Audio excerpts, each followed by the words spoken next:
Jadi saya cuma gini ngeliatin Abah senyum aja. Maksud saya itulah kenangan pertama kali kita mengenal Wali Mursyid. Betapa dahsyatnya tarikan beliau, betapa dahsyatnya ya kasih sayang beliau kepada orang seperti kita yang berokok begini, masih masih ditarik, diperkenalkan. Yang penting kitanya lurus-lurus saja, bersih-bersih hati, lempeng-lempeng aja, jangan sampai ada hal-hal yang sifatnya jadi hijab kita. Emang TKN kan begitu. Kalau kita udah lurus-lurus, terus luruskan niat, ada saja jalannya. Itu adalah pertama kali saya mengalami suatu hal yang boleh dikatakan luar biasa, tarikan dari pemirsa Abah. Itu yang pertama. Yang terakhir pun juga, ini belum lama, adalah haul Abah. Saya punya kisah sendiri, saya cerita sama Pak Kiai. Masya Allah, belum tentu semua dapat begitu. Lebaran, saya nengok ibu saya di Bandung, gak tahu bahwa itu adalah terakhir saya bisa berjumpa sepuasnya melihat wajah seorang aulia.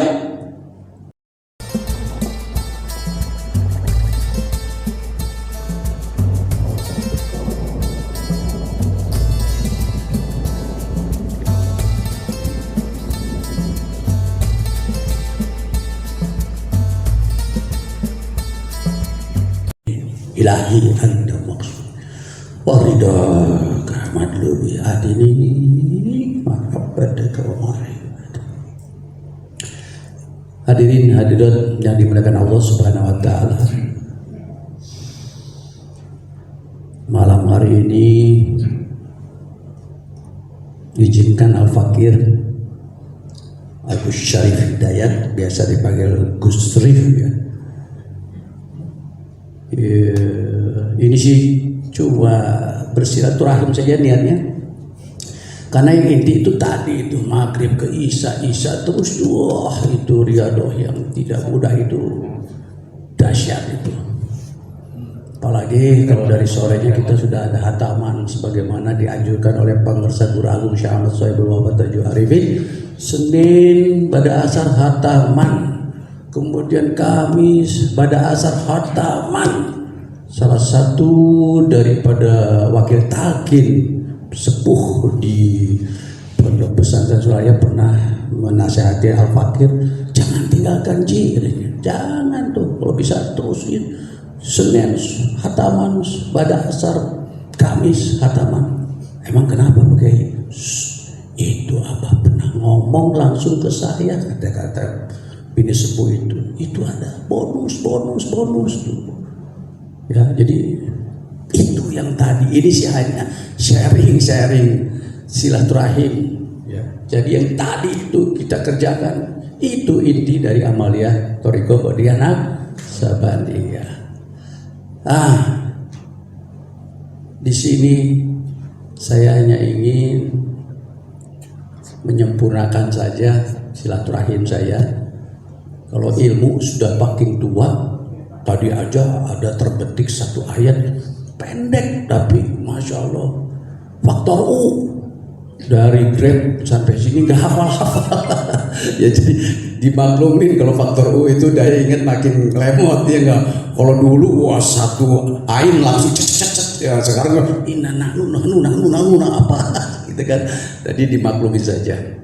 Tapi ini nostalgia juga, udah lama kali, berapa kali malam Jumat saya nggak hadir. Nostalgia karena gini-gini juga. Dulu nostalgia sedikit, 2007 awal saya ditalqin zikir oleh Pak Kiai Wafiuddin, melalui Pak Kiai Wafiuddin di Balai Pustaka. Itu langsung ngejos nancep, udah itu rasa zaut ke dalam diri, walaupun waktu itu belum ngerti soal zaut atau soal rasa ya. Tapi itu langsung nyungsep waktu pertama kali dapat talqin, itu nyungsep udah ini dia yang saya cari selama ini. Wah, gaya banget gitu kan. Jadi itu 2007, dari situ memang salah satu kehebatan talqin zikir apabila nembus masuk itu haus ilmu, semangat berubah karena keimanan. Itu sampai pulang dari rumah Pak Kiai Wafiuddin di Balai Pustaka itu naik motor jam setengah 1 itu sampai teriak-teriak, la ilaha illallah, sampai ke Bekasi saking euforia senengnya. Itu hanya pribadi yang bisa merasakan itu, seneng banget luar biasa. Nah dari situ terus berkaitan dengan malam Jumat ini jadi memori ini, throwback the memories. Waktu itu lagi semangatnya ada Ustadz Andri, 4L dulu masih 4L, ada Ustadz Hendra, Teguh ya, itu senior saya tuh. Kita buat majelis ini, holakoh ini nih, ya anggotanya paling udah 10 orang, 4L, lu lagi. Tapi kita asik, saya itu masih kerja. Tiap jam 5 itu udah deg-degan, pengennya dari gedung Alia ke sini itu makan waktu. Jadi saya langsung jam 5 itu jangan sampai ada rapat, jangan ada meeting. Pengennya udah langsung di sini maghrib karena lagi semangatnya zikir. Nah, tiba-tiba ada satu malam Jumat itu, biasanya bos keluar kantor. Tiba-tiba jam 5 tadinya udah siap-siap mau berangkat, telepon, Gus, jangan dulu balik ya, ntar kita rapat dulu, bentar saya ada telepon, sebentar ini kamu ke ruangan saya mau rapat. Oke bos, dalam hati, aduh telat, bisa maghrib 6:30, udah gak asik nih, saking lagi semangatnya nih majelis ini yang malam ini kita laksanakan ini. Akhirnya di ruang kerja saya itu ada gambar abah gitu kan, saya taruh di situ. Saya cuma ngejerit, bah pengen zikir, cuman bisa begitu, nyambung. Gak lama kemudian bos telepon, Gus gak jadi deh, gua ada urusan penting nih, meetingnya besok pagi aja. Asik, langsung becir, ceng, gajah gigi gitu kan, langsung ngebecir. Pokoknya semangatnya dahsyat deh, energinya dahsyat deh. Dari terus dulu mungkin yang namanya Agung masih pakai celana pendek lah dulu ya, masih imut-imut ya gitu. Saya dulu itu seperti dia sekarang, MC ngurusin buat apa gimana program tuh sama Hendra sama Idan ya. Ini ya kalau inget dia jadi inget zaman dulu gitu, semangat ya. Luar biasa, ngurusin sampai makanan segala macam ya, alhamdulillah bertahun-tahun lah. Kemudian naik pangkat lah, terus lanjutkan kaderisasi ya. Gung, makasih Gung ya. Lanjutkan sampai ajal ya. Pokoknya nitip-nitip aja ini terus, mimbar ini muliakan, besok sih sampai luar luper ya. Amin. Jadi ceritanya begitu.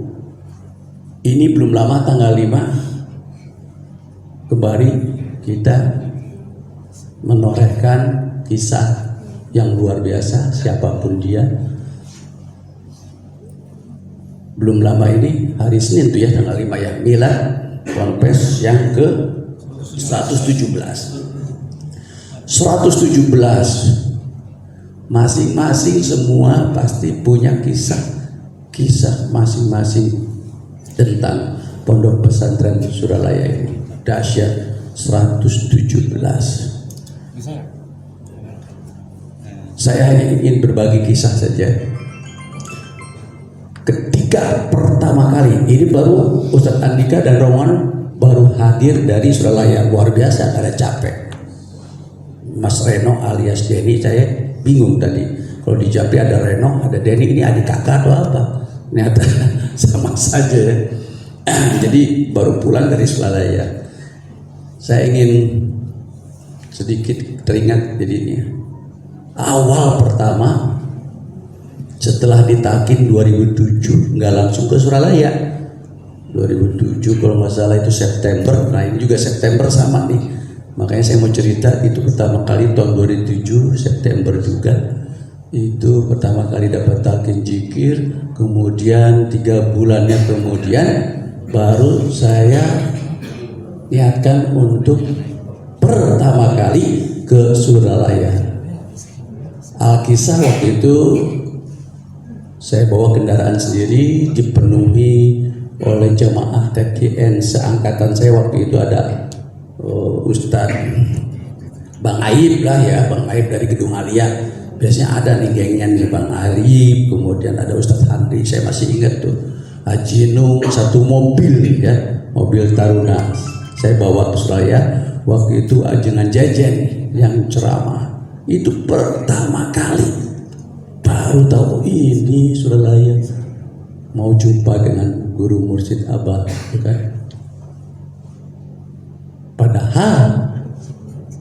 Padahal istri saya itu orang Panjalu. Jadi kalau kita pulang kampung ke Panjalu, ke mertua pasti makan di sate Abah, bolak-balik makan. Oh ini apa fotonya doang. Oh ini sate kambing yang sekarang masih ada tuh ya. Itu makannya di situ, tapi tidak pernah tahu, tidak ada hidayah untuk mau mengikuti Thariqah Qadiriyah Naksabandiyah. Takian aja masih belum tahu, taunya adalah inabah. Oh ini Abah tempat untuk rehabilitasi narkoba, udah itu aja. Jadi nggak pernah ada tahu takian apa. Jadi nggak pernah masuk ke masjidnya. Pernah ada yang ngajak mampir masuk ke bukan ke masjidnya, di halamannya dekat Pengersa Ajengan Kangkan, parkir mobil cuma ngelihat-lihat doang dari luar. Oh ini masjidnya bagus, wih bagus ya, bersih, cuma gitu aja. Terus balik lagi karena itulah hidayah. Jadi ini unik, makanya baru dapatnya itu adalah di Jakarta kayak itu. Pertama kali ketika itu Ajengan Jejen Pengersa Uang Al-Makpurah, Ajengan Uang yang ceramah, sepanjang beliau ceramah saya duduk di baitnya Ibu Dada. Wah itu tidak tahu, ini kayak diobok-obok, kayak digredek. Ajengan Jejen semua omong tentang kolbu, tapi setiap katanya itu menggetarkan sanubari sampai saya nangis-nangisnya, sampai ada orang salaman pun juga nggak tahu apa. Nah, sambil salaman nangis saya, karena ini yang berasa rasa, walaupun belum paham, cuman apa ini kok begitu kayak diobok-obok. Ajengan Jejen ceramah hikmat ilmiah tapi begitu nancep, dan itu hanya bisa dirasakan sendiri. Yang sebelah lain pun juga nggak ada yang nangis, cuman saya dua yang nangis. Dan akhirnya ada apa Pak Haji nangisnya seperti itu, nggak tahu gitu kan. Nikmat aja, karena ini yang berasa diurak-urak tuh, kayak diurak-urak atau bahasanya begitu. Nah setelah itu selesai, saya dan Andri dan ada 10 orang jemaah ngantri mau ngaras. Karena Ajengan Jejen saya juga belum tahu Ajengan Jejen, cuman memang ramai. Baru tahu setelah beberapa ceramah berikutnya, oh ini dahsyat, pantesan jemaahnya ngebludak. Kita sampai ngantri di dekat yang mau naik ke makam. Sambil waktu itu saya lagi seneng recording, baru beli video kamera, jadi terus di kamerain. Nah ketika ngantri itulah tiba-tiba saya celetuk, Assalamualaikum ya Pengersa Abah, pakai bahasa Sunda.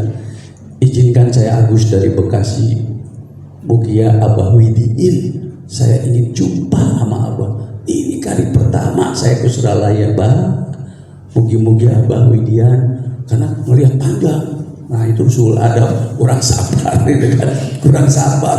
Jadi saya cuma nyelentuk doang iseng, daripada bengong sambil nyenter Al-Fatihah sendiri sambil pegang kamera. Oh sudah. Baru juga iya kan Abu dua aja. Itu kayak ada yang narik dari barisan, terus tadi di depan rombongan Alia, kalau nggak salah ada 7 orang.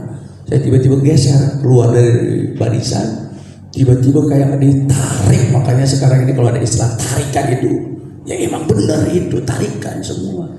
Itu saya kayak orang tersirat, tiba-tiba pakai kamera ini si kamera. Saya tiba-tiba nggak pernah tahu, karena baru pertama kali itu ke Suralaya, baru pertama kali.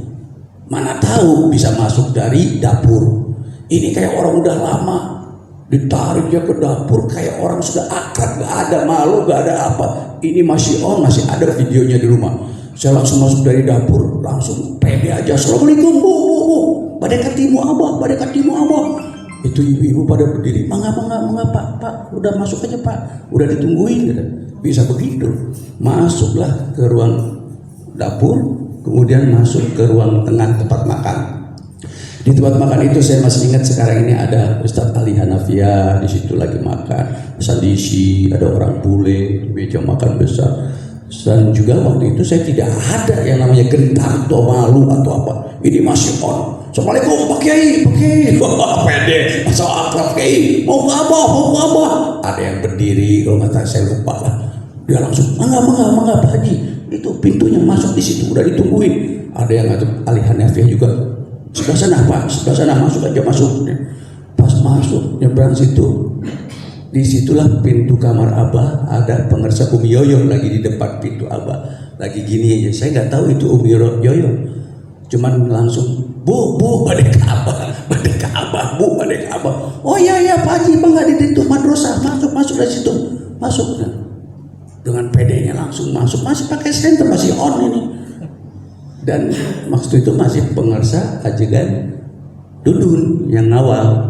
Tidak ada, dan Mang Ujang Don almarhum, tidak ada satupun juga yang menghalau. Saya duduk pas di sebelah Abah, pas duduk dalam posisi duduknya begini. Ini Abah di sini, di sini Abah tawajuh, saya duduk di sini. Akhirnya saya duduk juga, aduh nuhun Abah. Pokoknya ngalir aja, nuhun Bah, nuhun. Sampai Abah masih terus begini, tiba-tiba tangan seperti ada gerakan naik gitu kan. Pikiran saya lawan, ini aneh, sugesti. Saya taruh lagi ke tangan ini. Akhirnya saya diemin lagi, naik lagi. Terus lagi saya lawan, gerak lagi, naik. Pas ketiga kali mau saya jatuhin, jangan ditahan, lepaskan saja. Akhirnya saya lepaskan, pasrah, masuk ke sini. Wah itu udah nggak bisa cerita sekarang. Jatuh udah bener-bener nangis lagi, pokoknya bener-bener dah jadi cemen deh. Dulu sok jagoan aing kaula. Pokoknya sok galak dulu. Tapi ketika kena nur cahaya mah, aduh, kagak ada sok jago-jago gitu kan. Cepot itu jatuh itu sesaat semua itu kecil. Semua itu nggak tahu apa, ngomong aja jatuh di situ. Ketika tangan lagi ke sini, Masya Allah ini apa nggak tahu. Baru sekitar 10 menit dalam keadaan sesegukan di tanah. Udah akhirnya saya bangun lagi gini lagi. Baru keinget tuh Ustaz Andri. Ya Allah, Ustaz Andri sama rombongan belum masuk. Berarti saya sekitar 10-15 menit di situ. Ngomong lagi sama Abah. Saya nggak sendiri, bawa jamaah. Ada dari Jakarta sekian orang masih ngantri. Kalau Abah izinkan, boleh nggak mereka masuk dengan cara seperti saya? Itu kayak orang jago aja, benar nggak ngerti apa nggak ngomong. Cuma tiba-tiba kayak gitu. Udah begitu Abah udah nggak ada, takut langsung ke depan pintu. Saya telepon Handi, Ustaz, saya lihat tuh, loh kok bisa situ cici? Gimana caranya? Udah diam nanti ceritanya. Ustaz, saya udah dapat izin dari Abah. Ustaz bisa masuk dari dapur. Jangan, Sulada. Abah udah izinkan. Kalau nggak diizinkan saya juga nggak berani. Bener nih Ci, bener. Saya udah di dalam dari tadi. Ya udah kalau gitu, itu nggak ada halangan. Masuk semua. Masuk Ustaz Handi dan rombongannya. Gini udah lama tadi. Udah setengah jam saya di sini. Sampai akhirnya Kang Rahmat almarhum mengizinkan saya duduk di sofa. Nyamperin duduk sebelah Ci, dari mana? Dari Bekasi. Nah itu, silakan nikmati saja. Jadi saya cuma gini ngeliatin Abah senyum aja. Maksud saya itulah kenangan pertama kali kita mengenal Wali Mursyid. Betapa dahsyatnya tarikan beliau, betapa dahsyatnya ya kasih sayang beliau kepada orang seperti kita yang berokok begini, masih diaku, masih ditarik, diperkenalkan. Yang penting kitanya lurus-lurus saja, bersih-bersih hati, lempeng-lempeng aja, jangan sampai ada hal-hal yang sifatnya jadi hijab kita. Emang TKN kan begitu. Kalau kita udah lurus-lurus, terus luruskan niat, ada saja jalannya. Itu adalah pertama kali saya mengalami suatu hal yang boleh dikatakan luar biasa, tarikan dari pemirsa Abah. Itu yang pertama. Yang terakhir pun juga ini belum lama adalah haul Abah. Saya punya kisah sendiri, saya cerita sama Pak Kiai. Masya Allah, belum tentu semua dapat begitu. Lebaran, saya nengok ibu saya di Bandung, gak tahu bahwa itu adalah terakhir saya bisa berjumpa sepuasnya melihat wajah seorang aulia. Tidak ada yang tahu itu. Saya ke Bandung ziarah ke makam orang tua, tiba-tiba habis ziarah di makam orang tua,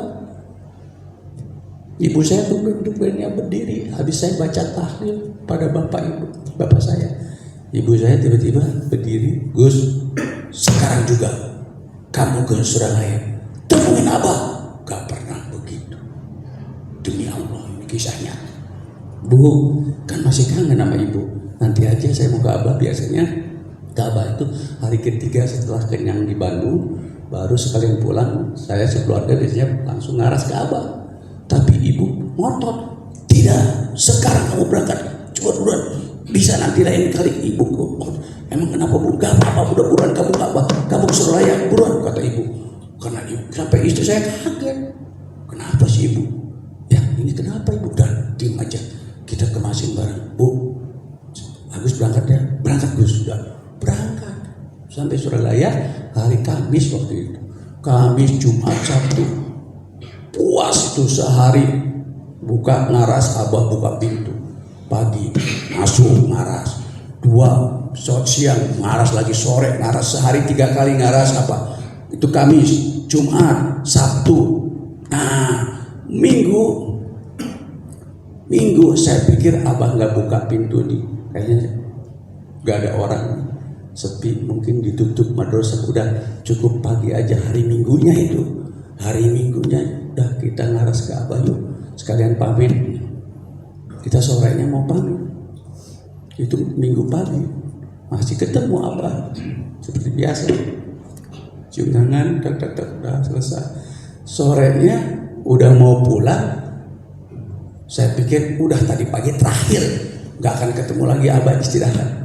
Begitu sambil mau pulang, lihat pintu terbuka madrasah, nggak ada orang, cuma ada Abah dan ajengan Baban yang nemenin. Ya Allah, kebuka itu Minggu sore pada asar. Nih ke istri, sekalian tuh kebuka pintu masuk. Udah begitu masuk ke pintu depan ada kejanggalan. Masya Allah, saya lihat badan Abah tinggi banget, pada dalam posisi duduk. Saya kaget sebentar. Ya Allah, apa ini gerak, nggak tahu, udah diem aja. Ya saya duduk, salaman, biasa ajuan Baban di mana? Di Bandung, di Bekasi, dah cuma gitu. Sering doakan ya, kata ajuan Baban. Insya Allah pengersa jalan itu. Udah itu Minggu akhirnya pulang dan puas dari Kamis, Jumat, Sabtu ketemu Abah. Gak pernah tahu bahwa hari Minggu itu asar terakhir. Pulang macet total, kesana sini macet, jalan sini. Akhirnya saya bilang untuk bawa adik ipar, lu yang nyetir, jangan ngobrol, jangan apa. Saya hanya mau zikir. Udah saya zikir pertama dari keluar Surabaya sampai di Pamoyanan macet, mau ke arah Jakarta macet. Udah saya gak mau banyak ngomong, paling ke WC pun juga hanya wudhu lagi, terus lagi sampai baca ya latifnya entah berapa ribu. Ya latif, macet semacet-macetnya sampai nangis-nangisan tuh ya latif tuh malam itu tuh. Sampai ya latif, bener-bener kayak orang gila lah kalau sampai si ibu ya enggak, udah jangan ganggu, pokoknya gak digubris ngomong apa-apa. Ya latif, nangis coba ya latif terus. Ya latif itu benar-benar bukan asal-asalan, benar-benar kayak di bawah khusyuk. Bukan kita bego, kita nggak bisa zikir. Cuma malam itu ada sesuatu hal yang lain yang ngerasain. Padahal kita baru belajar zikir, tapi dahsyatnya. Begitu sampai di rumah, karena macet malam itu, jam 10 siang hari Senin baru nyampe ranjang sendiri, gubrak tidur gini. Ringkung jam 10-an tuh telepon. Saya kenal sama seorang ustadz di sana, Ustadz Asmi. Saya angkat, padahal itu ngantuk berat. Angkat, Kang, abang ngantuk, kurang gak bisa ngomong. Jatuh, udah gak bisa bangun lagi. Gak bisa bangun saya itu, udah hilang sama abah ngantun Senin. Jadi ini berbagi kisah, semua punya cerita, punya apa, hanya pesan penting banget bahwasanya dalam bertarekah ini kita terus luruskannya, terus saja apapun orang ngomong apa, zikir aja terus zikir aja. Sampai setua ini juga saya masih belum merasa sudah bisa zikir, belum bisa. Hanya satu saja dari setua ini yang saya dapat adalah tiada lain, tiada bukan, jasad, ruh, rasa. Ini yang kita lagi pelajari, jasad, ruh, rasa. Jasad selama ini adalah kita memang sudah paham tentang jasad kita. Dengan kita kenal Abah itu, dengan adanya zikir seperti ini, dengan adanya kita tadi khataman, dengan adanya kita disuruh manakib, Abah cuma sedang mengajarkan kita untuk nyekrupkan, belajar, menyatukan antara jasad, ruh, rasa. Ini 3 pilar langit dan raksasa di dunia dan di akhirat. Ini 3 pilar raksasa dari langit. Jasad adalah syariat, ruh adalah iman, rasa adalah ihsan. Ini yang Abah inginkan supaya kita ini nantinya termasuk golongan orang-orang yang kafah. Jadi jangan lagi kita melek lagi kemana-mana, cukup digigit saja. Pak Haji yang setua ini makin diuji dengan sakit, diuji dengan segala macam, diuji dengan fitnah. Kalau nggak punya mursyid gempol, diuji dengan harta. Kalau nggak punya mursyid gempol, kita nggak ada apa-apa. Kita ini jangan, sudah mulai belajar zikir, kita harus tembus ke rasa. Ingat bahwa kita ini sedang belajar rasa. Memang rasa tidak ada ininya, tidak ada imaterial. Tapi inilah yang kita akan pelajari nanti, bisa menyuguhkan antara jasad, ruh, rasa. Kita benar-benar akan menikmati buah dari zikir kita ini. Rasa ini lebih kepada sirullah, sirnya, bukan masalah. Kalau ruh, kolbunya masih banyak kita disamar-samarkan oleh gangguan-gangguan. Tapi kalau sudah dirasa yang nyata, yang konkret, udah tidak ada lagi gangguan. Itulah sirnya Allah di situ. Sir itu. Semoga kita bisa meleburkan antara jasad, ruh, rasa ini dalam diri kita. Insya Allah kita selamat dunia akhirat. Ini yang sedang kita pelajari semua. Abah ngasih 3 dimensi ilmu ini yang luar biasa. Ya, jadi jalanin saja, teruskan saja. Hati-hati, banyak rambu-rambunya, banyak jebakan-jebakan Batman, banyak segala macam. Apalagi sekarang dengan fenomena viral-viral, Masya Allah, orang mempertontonkan kesaksian karomah bawah, karomah. Semuanya sekarang ini menjadikan tujuan, bukan alat. Zikirnya hanya mencari tujuan-tujuan seperti itu. Sehingga banyaklah sekarang kasus-kasus yang lagi viral. Inilah yang bisa begini, begitu. Itu tontonan doang itu. Untung kita diberikan apa? Jangan puas di kolam ijabah. Jangan puas di kolam kabul. Jangan, kata Abah disuruh ke kurba. Jangan asik dengan merasa sudah bisa begini, begitu. Dengan zikir ada penampakan begini, bisa begitu. Jangan, bukan tujuan. Ingat, hati-hati. Bukan tujuan. Semua tujuan kita hanya satu, mengenalkan diri. Kita itu sedang dilatih untuk menjadi wayang. Tapi banyak orang yang akhirnya merasa menjadi dalang. Waspada. Diberikan diberikan sedikit kelebihan kemampuan begini, udah seperti seorang menjadi dalang. Ingat, sampai kapanpun juga kita zikir sampai nazak di tenggorokan, ingat bahwa kita ini hanya wayang, bukan dalang. Itu budayanya bahaya. Makanya ada apa-apa jangan sok putuskan dulu, minimal tawajuhin minimal sekitaran kita. Ada apa pun, ini agak gampang. Banyak kan langsung, aku dapat ilham dari Allah. Udah dapat apa? Ada apa? Tidak semudah itu. Banyak kita ini sudah menjadi dalang tanpa kita sadar, padahal kita masih jadi wayang. Silahkan ditawajuhi, ada apa-apa, tawajuhi, dalemin lagi. Insya Allah itulah nanti akan dapatnya bimbingan dari Abah. Jangan semudah itu apa-apa mengkaitkannya dengan Abah. Ini Abah. Harus kita benar-benar palemin dulu, tawajuhi dulu, benar-benar kita riadohi, baru kita dapat ilham. Inilah benar datangnya dari Abah. Itu waspada, karena sering saya mau dapatkan di luaran saya yang teman-teman bentar begitu, bentar sehingga kalau kepentok atau apa dengan mudah, padahal di awalnya dia sudah mengklaim ini dari Abah, ini dari Abah. Ketika ada urusan masalah lekat bengong, dia nggak bisa ngomong.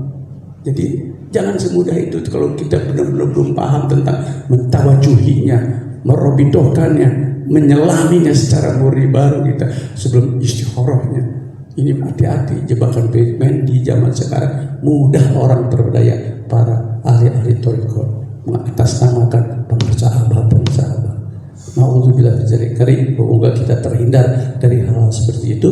Mendingan kita mengenalkan diri, selalu menjadi wayang. Intinya itu, jadi wayang bukan jadi dalang. Penting ini.